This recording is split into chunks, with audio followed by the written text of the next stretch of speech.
Hello everyone, and welcome back to Totally Accurate Battle Simulator, and today we're going to be doing another silly battle.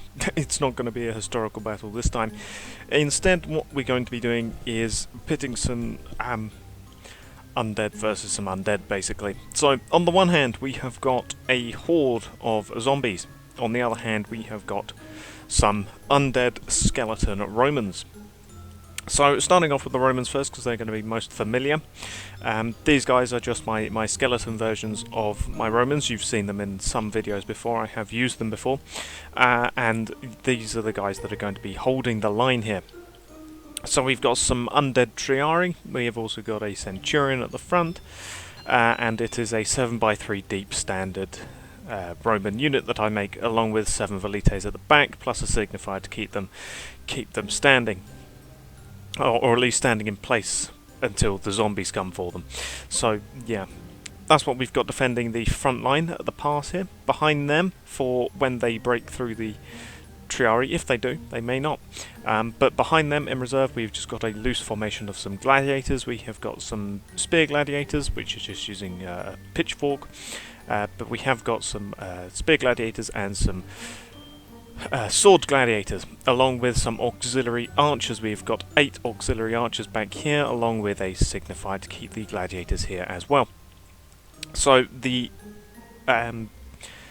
auxiliary archers are going to be just raining down fire arrows, because all of these guys have got fire arrows, as you can see, so they're going to be raining fire arrows down onto the zombies as they come. And then, should they break through the second line of defense, the gladiators, they come to the last line of undead Roman defences, which is 2 squads of, or 2 centuries if you want to say, of legionaries. So we've got a Centurion, it is again a 7x3 deep of legionaries, and they're just placed next to each other to create a shield wall, and they are going to be here holding the line for if the zombies manage to break through the front line of their defences. And then behind them supporting, they have got a whole load of auxiliary archers again. And then right back here we've got the legate, along with some bodyguards, pretty much just some praetorians, praetorian centurion. And so they are going to be going up against the zombies. So I've split the zombies into 2. I was originally going to do this on a different map, but then I thought the spooky map here would make more sense. So I've still split them into 2 for 2 different sets of zombies that are going to be attacking. On the one hand, you have got the zombies that I use for my zombie defense of the city series thing that I haven't done in a while, where I just put my factions against a horde of zombies to see how they fare. But yeah, these are these guys. You've got regular zombies, which are these guys in the red. Armed zombies, which are these guys with a waistcoat and a stick. You've got some runners, which are just infected, they're your fast zombie, and then you've also got some thugs or tanks. These guys are just very tall, they have about 500 health. They don't attack very quickly, but they do a lot of damage with each punch of their fists. So they're going to be the big muscle for the zombies here. So we've got a scattering amount of these guys on one side, and then on the other side we've got plants versus zombies. So we've got your regular zombie here, he's just in a suit and tie, and then you've got flag zombie. He doesn't have a brain on his flag, but this will do. He speeds up all of the zombies around him to signify a wave of zombies. We've also got some screen door zombies, which I'm having to use these riot shields for, but they're the closest thing, and they work well enough for screen door zombies. We've also got some cone heads back here. We've got some bucket heads as well. There they are. We've got a couple of gargantuars. So closest thing I can get to like a tree or another zombie is a baseball bat, so they're just carrying a giant baseball bat, and they do have an imp on their back, as you can see. Lovely imp. And then we've also got about around 5 or something, 5 or so football zombies, which are these guys here. So we've got a variety of zombies here going up against the Undead Romans. I've made the cost prices of each side around the same. The zombies have got 200 to their name, whereas the blue Undead Romans have got 126 soldiers to fight them off. The Undead Romans should do it.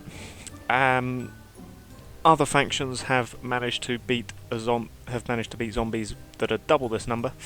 Well, or at least they've managed to kill zombies that are more than this number with less troops.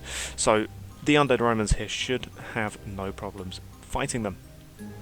But with that, let's get into it.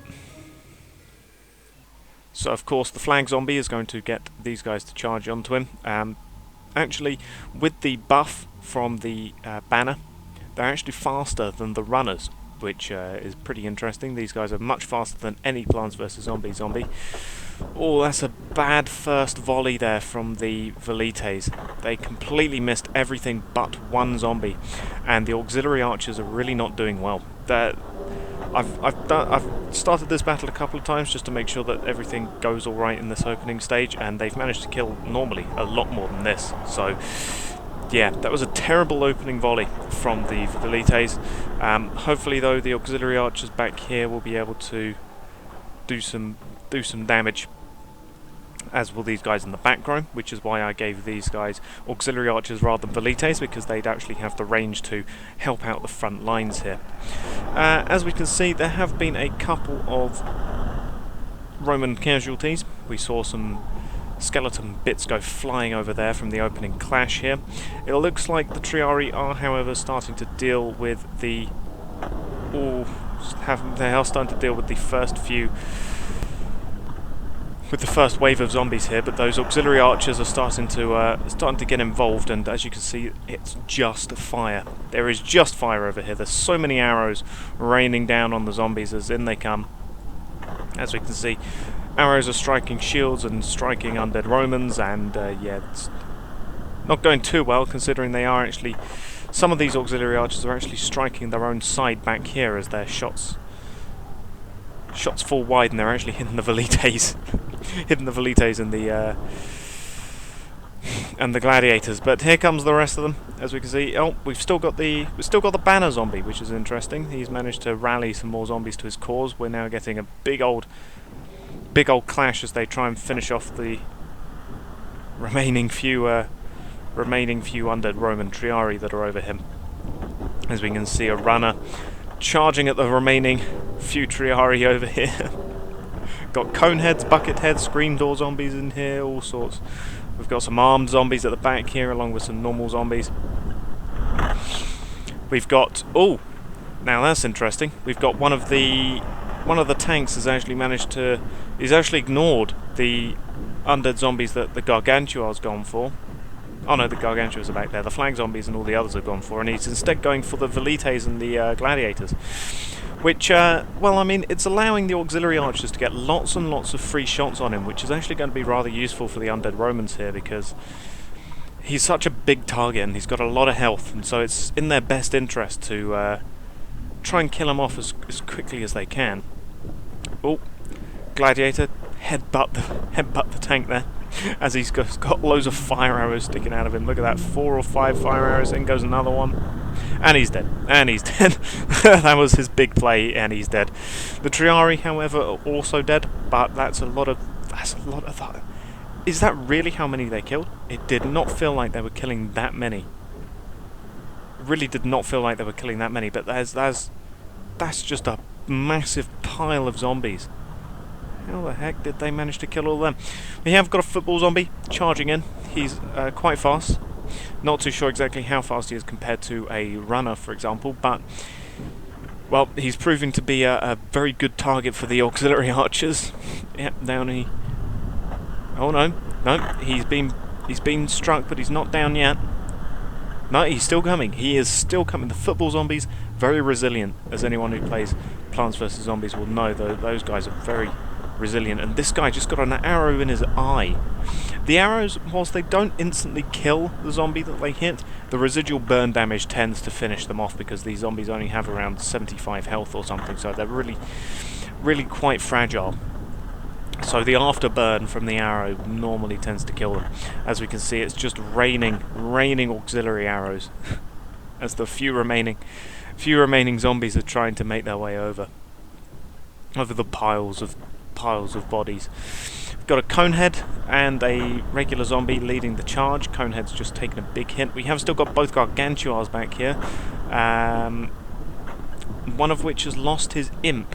Don't know where his imp's gone. Maybe he's thrown it into the defences somewhere. And, oh, where did you come from? There's the other tank as well, making a slow way over. But the Gargantuars, they're getting caught up on bodies, and they're just getting just struck full of arrows. That guy's just taken a shot to the head. Right to the top of his head. There he is. And, yeah, they are just pincushions. Pincushions right now.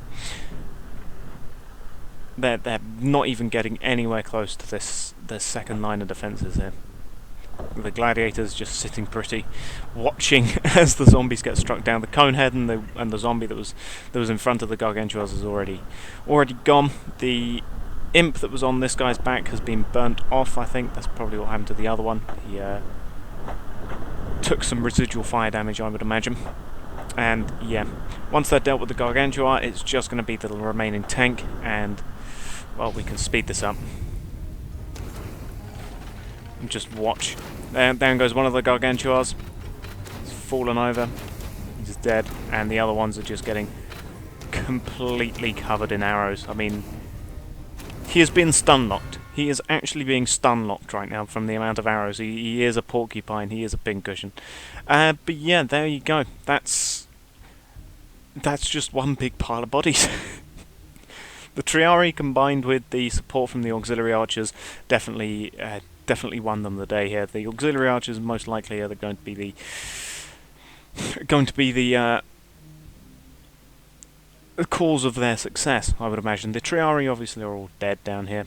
I'm surprised none of them actually fell off. We have got one Plants vs Zombies, well, a zombie down here, dead, and we've also got a random bone. But there's no one else down here. No one else in the fog. The fog and the water, which is interesting. I seriously expect... I mean, some of them... Look at this. They're very, very close to the edge, but none of them have actually fallen off. We can see, though, some Triari shields scattered around here. They're no doubt buried under here. As we can see, piles of bones trapped underneath the skeleton, underneath the corpses of the undead. But yeah, that's a big old pile of bodies. I really expected the zombies to actually be able to push through and push into these rearmost layers of defences, but no, they just didn't. The constant rain of arrows coming from the auxiliaries combined with the actions of the Triari to keep them there, really just ended up with the zombies, well, stuck. Barely any of them actually an excuse to get some Undead Romans out. So I'll thank you for watching, and goodbye.